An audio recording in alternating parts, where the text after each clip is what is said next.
Okay, good morning, everyone. My name is Kayla Bumpass, and I'm an intercultural studies major here at Biola. Hello.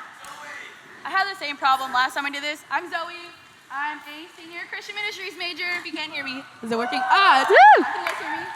So you guys are here at a very special chapel today, a spoken word chapel.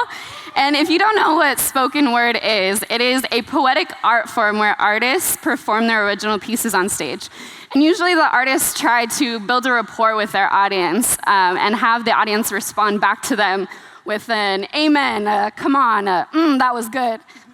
And so today we're actually gonna have you practice that. So if you guys could repeat after me, can everyone say, come on? Can you say amen? Can you say, I hear you? Can you say, praise Jesus? Okay, so we're actually expecting all of you to respond to our artists today because they have some amazing things to say. And if it resonates in your heart, feel the freedom to respond to that because they have put in so much effort with some snaps. Can you snap right now? Yes, thank you. So, spoken word is usually associated with urban and hip hop, but it's also can be associated with different musical expressions like jazz and blues and even theater. And it's a great vehicle for storytelling and addressing contemporary issues from personal perspective. And it's also found in the Bible, most notably in the book of Psalms, where we see many connections of the use of art in worship to confess, to teach, to offer lament, prayer, intercession, and thanksgiving.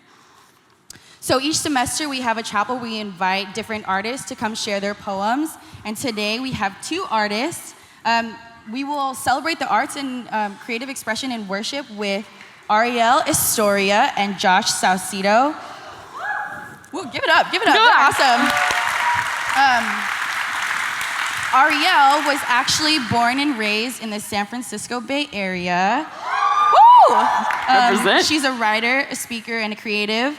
She is the co-author of two different self-published collections of poetry, and she released an EP in 2016 called Symphony of a Lioness. And then Josh is also a speaker, MC, and spoken word artist. He's part of a ministry called Urban Ops, and they do spoken word and hip hop in different settings like juvenile halls and Indian reservations.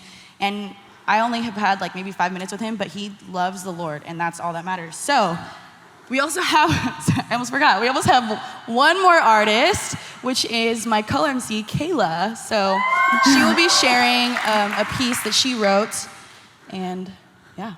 Okay. You ready? Yeah. Okay, cool.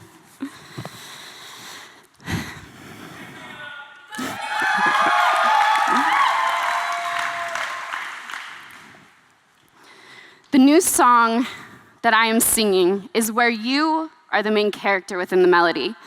The tune does not glorify myself, but is a boisterous declaration of your infallible character. May the words from my mouth and the works of my hands powerfully demonstrate your inner workings of my heart and soul. This life is not about me. Although the tune I've been singing for quite some time has pointed fingers towards me, highlighting my victories, my needs, my glory, stripping you of the glory that you are due and basking in the tongues of praise that are ill-fitted for such a sinner as I. It is not about me, but all about you. Forgive me for engaging in a culture that walks around with mirrors as compasses. Forgive me for seeing my possessions and only wanting more. Forgive me for producing jealousy within you because my devotion is falling everywhere but to you. As my heart grew cold and I took that mirror of reflection and used it to look at the world around me, I saw people in the streets, women being beaten, races being slandered, my brothers and sisters in pain over white man's superior complex, my heart broken, not because of what I had done, but because of what I hadn't. It's amazing the perspective on life when all you see is yourself. It's not about me, but it's all about you, God. You are the source from which all things are made new. So take this heart, mold it like clay to be shaped like yours. May the contents of my heart produce a song, a melody that sings for the nations, that breaks for your people, that seeks justice in the midst of oppression. May my voice not be a passive reminder of brokenness, but an active seeker of redemption. Here I am, Lord, send me. May these selectively blind eyes choose not to see only when they desire illumination, but may they experience sight when least wanted. May my pupils engage the sight of the homeless, the orphaned children, the sex-trafficked child, the hardworking migrant, the oppressor, the gay, the sexually promiscuous, the man next door, the woman overseas, knowing that when I am seeing those people, I am glimpsing an image of God. The world pushes them away. May my new song include them. Here I am, Lord, send me. Thank you. What up, beautiful people? Now, I don't know if you've ever been in a season in your life where, not that everything was perfect, but for the most part, you enjoyed what God was doing in and through your life. There was this sense of excitement. And all of a sudden, you just hit a wall, and it just seems like life just knocks the air out of you, right? So I wrote this piece for you.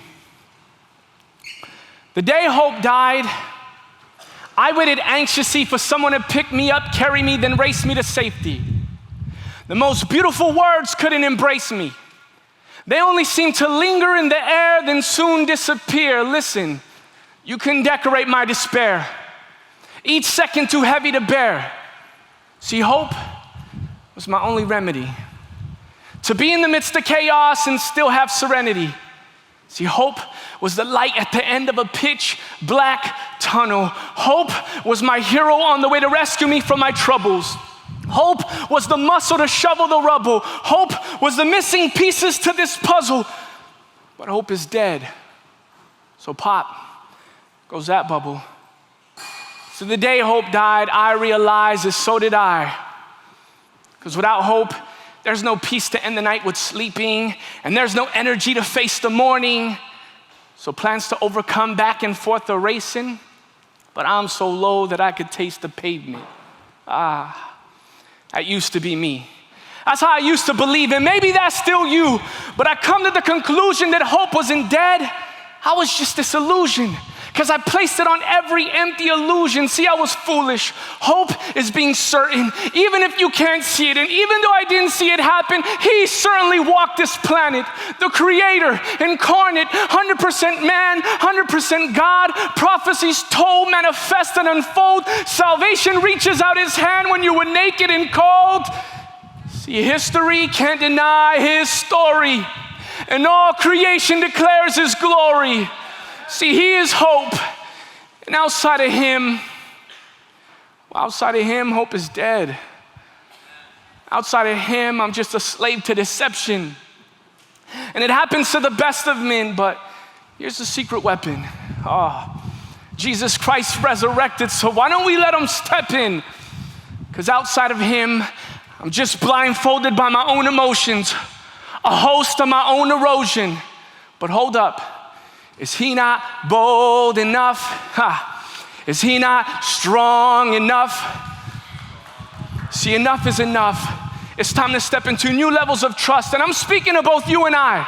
Let's surrender all and let Christ be glorified, because truth is found in him. And when you abide, you're replenished and fortified. He's lifting burdens, making our walk light. Our only problem is ourselves, right? So more reason. To the most difficult seasons, I'm holding on tight to the truth, the way, the life, because our only true hope is found in the person of Jesus Christ. And that's the day hope died. I just want to add one more thing to that, is that the world's hope and God's hope, biblical hope, is way different. The world's hope is by chance, but biblical hope is being expectant, joyfully expectant on the promises of God's word. This next piece is called Your Why is Greater Than Your Where. Amen. I told this kid Jesus loves you. And he just squinted his eyes, looked to the sky and said, then why can't I see him? I paused. As if to read his thoughts, I could almost see his pops being his mom, dropping verbal bombs. He's internally scarred, far from refuge. These are our little brothers, sisters, nieces, and nephews. You're on the real. If you only understood how I feel, then you would see why I'm so passionate and can't sit still. Feel the chills, cause void of purpose amounts to caskets filled. Cats take pills to help master ills, but can't get past the filth. Eyes flooded, red wet with sorrow. Can't decorate your pain or bring joy in a bottle. It ain't hard to notice. People walk around hopeless. Struggles will strangle you, then swallow you in portions. Some cats would kill to have the crumbs from your table. The same ones that shiver in the cold without a raincoat. See, it's my destiny to worship from the center of my being. Reach just a little just to feed the need. See, everything ain't what it seems. Let me explain the scene. Surrounded by devilish schemes, at night the 45 screams. A crack pipe gets ignited by a fiend. A gang fight ends with a knife to the spleen. Girls work the corner, see what filthy lust brings. Fast lane, full throttle, broken bottles, nothing's clean. It's sad to see the inner city casualties, the reality of evil principalities. The soundtrack to this violence is gunshots and sirens. Sin longs to entice us. If you can't see that, remove the scales from your iris. But even in the dark, the light shines the brightest. Crooked cops on the block, they ought to be watched. They're slanging rocks on the block nonstop. Far from the top, this is gutter rock bottom. We got a problem. Oh, but my God is sovereign. And watching the lostness of men, we ought to acknowledge what he's offering. Awesome is him who paid the wages of sin. Come get a glimpse of the self-existent, omniscient, infinite, omnipotent. Thank God for his immanence, mercy and love. How can you not be feeling him? Holy and beautifully brilliant. There's no denying the conquering lion with victories to spare. Despite your nightmares, hear me clear. Your why, being your purpose, being Christ, is greater than your where, your circumstance, and your situation. Your why is greater than your where. Thank you guys, God bless. So you say that you are passionate. Okay, show me. Show me how the blood runs through your veins like fire. Show me how hard it is for you to fall asleep at night because not even your dreams could come close to your reality. Show me your hands, the work that they've done, the things they've had to let go of, and the people they've held on to. Show me the names in your journals that you are meant to walk on battlegrounds for. Show me the victory in your strides. So you say that you are ready. Okay, show me. Show me how you put pride in your back pocket and told fear to take a back seat. Tell me how you've gone from the back seat to the passengers, but not the drivers, because you know that you are not the one behind the wheel. Tell me that this world has not stripped you of your courage. Tell me that every time your feet hit the ground and breath escapes from your lungs, you are reminded that you were born for greatness. Did you know that? That you were born for greatness, that there is a story planted within you, a story of hope restored and peace erupting. You were made for more than this world that will tell you that success is built on material things. And how many people know your names, the awards and diplomas we stack on bookshelves collecting dust? You were made for more than this. World change can come as easy to you as breathing, that heaven on earth has made a home in your very being, that you have the ability to turn this world inside out with your mustard seed-like faith. You see, sometimes they will not always say that you are a world changer. Instead, they will call you crazy, tell you to stop pushing up ceilings, but only you will know that ceilings are meant to be pushed up. Only you will know the extent of the stars behind them, because to be in awe of them means to be in awe of him, and only you will know who holds it all in his hands. And may we never lose our wonder. May we never lose our wonder. Wide-eyed and mystified, may we be just like a child, staring at the beauty of our King. And only you will know how to walk and live like daughters and sons of the Most High King. So when you leave here, you can show them how to be daughters and sons of the Most High King. See, sometimes they will tell you that you are not worth following, and on some days we are not worth following, but that's okay. They said that to Jesus too. Keep walking forward anyway. Keep moving forward anyway. Keep leaving a trail of light behind you, because when the darkness becomes too too overwhelming and people have lost sight of who they are, eventually they will look for a path, for a way. Will you point them in the right way, or will the path end at your own 2 feet? If they are following you, you better make sure that you are taking them somewhere worth going, that your humanness leads them to his goodness, that your humanness leads them to his goodness, that you are a lighthouse, always guiding people home.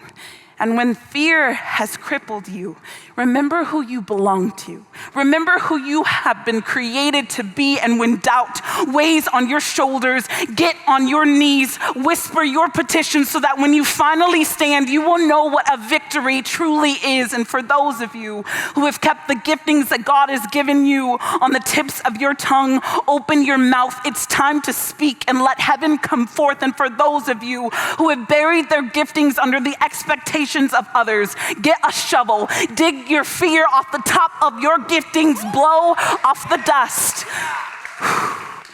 You have work to do. You are a tool in the hands of a great, great God who is telling the greatest love story ever told. And I'm pretty sure that there's a chapter with your name on it. So when you are ready, will you hold it? When you are ready, will you walk boldly in it? Maybe you won't get today, maybe you won't get tomorrow. All you have is right now. So tell me, are you ready? Yes. Awesome. Good morning, Biola University.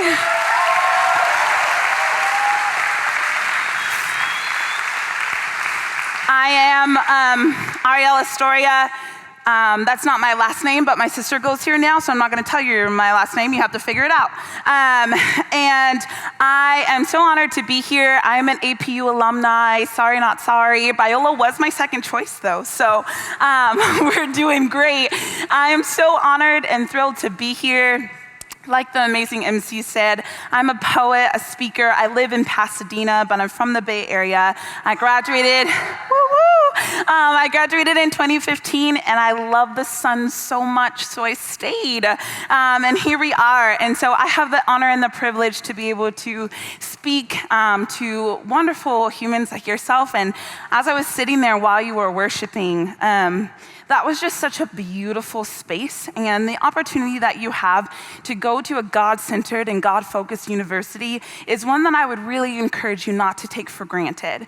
Because once you leave here, once you graduate, the world is going to say that you are crazy, right? They are going to say like, well, if that person serves the same God that you serve, then I don't want to be a part of that.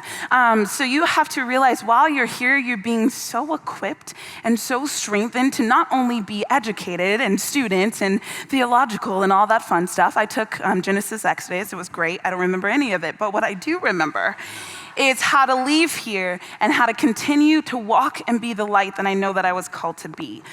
So as you're here and you're learning, please engage with one another on such a personal level and an intimate level, because this world is crazy, y'all. It's crazy right now. So the opportunity that we have as believers to go and to relieve a little bit of that crazy and to leave a light is such an opportunity. So this next piece that I'm going to do for you, it's called Created to Create.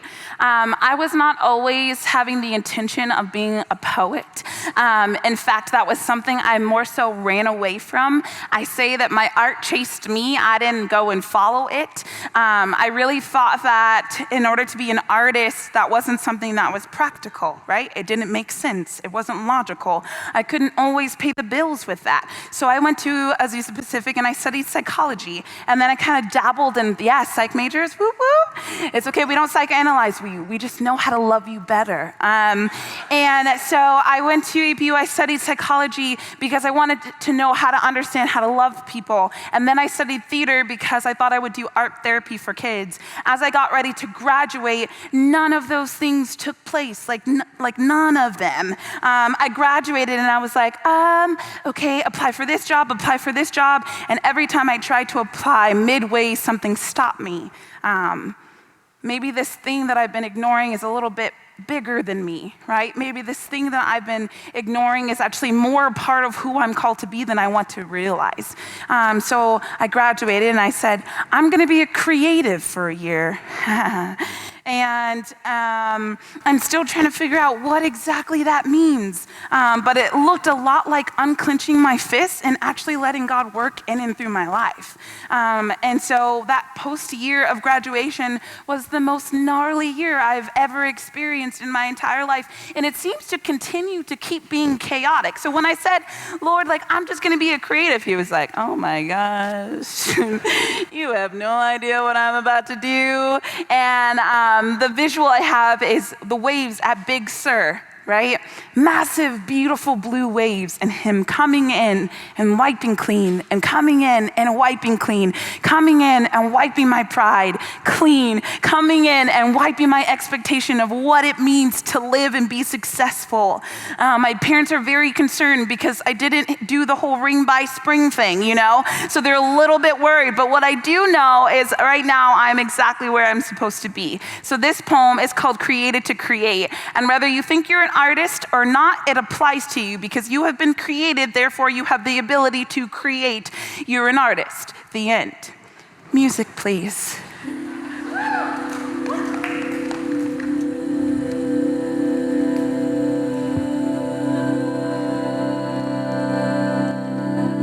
When I was a little girl, my mom used to tell me that whenever someone would tell me I was black, I would scream that I was pink instead.